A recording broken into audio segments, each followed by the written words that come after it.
আজকের দিনটা মালিহার জন্য খুব স্পেশাল ছিল। শুধু মালিহা না, মাদ্রাসার সকল শিক্ষার্থীদের জন্যই আজকের দিনটা একটু স্পেশাল ছিল। কারণ আজকেই স্কুল থেকে আয়োজন করা হয়েছিল টিফিন শেয়ারিং।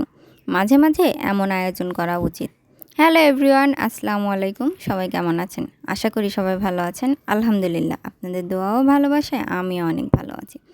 আমার ফারজানা লাইফস্টাইল পেজটি নতুন, যদি পেজটিতে লাইক ফলো দিয়ে না থাকেন অবশ্যই লাইক ফলো দিয়ে পাশে থাকবেন। আজকের ব্লগ ভিডিওটি মালিহার স্কুল নিয়ে।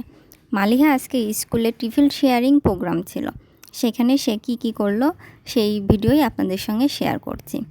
সে আজকে সকাল সকালই ঘুম থেকে উঠে গিয়েছিল, ঠিক আমার সঙ্গেই 5টার সময় ঘুম থেকে উঠে গিয়েছে, কারণ আনন্দে তার আর ঘুম আসছিল না। আর এইদিকে স্কুলে যাওয়ার সময়ও হয়ে গিয়েছে। টিফিনে কি দেব ভাবছিলাম, ভাবতে ভাবলাম যে নুডলস দিই আর তার সঙ্গে সেমাই রান্না করে দিই। এদিকে সময়ও নেই, খুব তাড়াতাড়ি করে আমি নুডলস এক চুলোতে নুডলস দিয়ে দিলাম আর এক পাশে সেমাই রান্না করতে দিয়ে দিলাম। সেমাইটা প্রায় হওয়ার মধ্যে চলে আসছে আর এই পাশে আমি নুডলসও রান্না করে নিচ্ছি।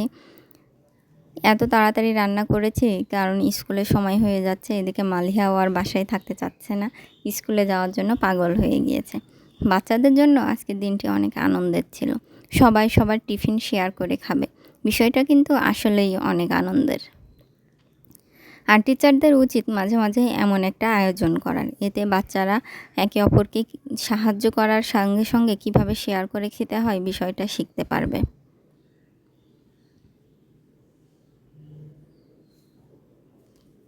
আর যেহেতু বাচ্চারা খাবে এজন্য আমি ঝালের পরিমাণ খুবই কম দিয়েছি মাথায় রেখে, কারণ বাচ্চারা বেশি ঝাল হলে খেতে পারবে না।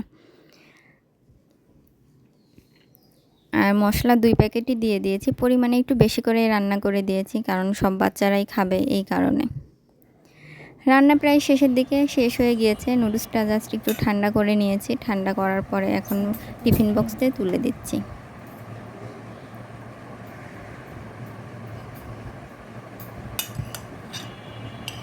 আমার মনে হয় মালিহার মতো আর সব বাচ্চাদেরও রাতে ঘুম হয়নি, কখন স্কুলে যাবে আর টিফিন শেয়ার করে খাবে। 3টা চামচ দিয়ে দিয়েছিলাম যাতে সবাই একসঙ্গে খেতে পারে। পানিও আজকে পরিমাণে বেশি দিয়েছি কারণ সব বাচ্চারা হয়তো পানি নিয়ে আসবে কিনা জানি না, এজন্য মালিহাকে একটু পানি বেশি করেই দিয়ে দিয়েছিলাম।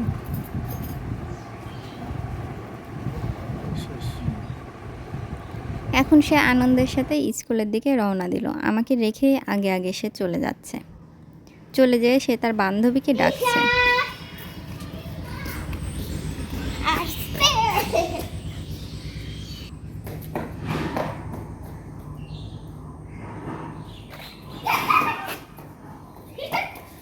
কি হলো, দৌড়াচ্ছে?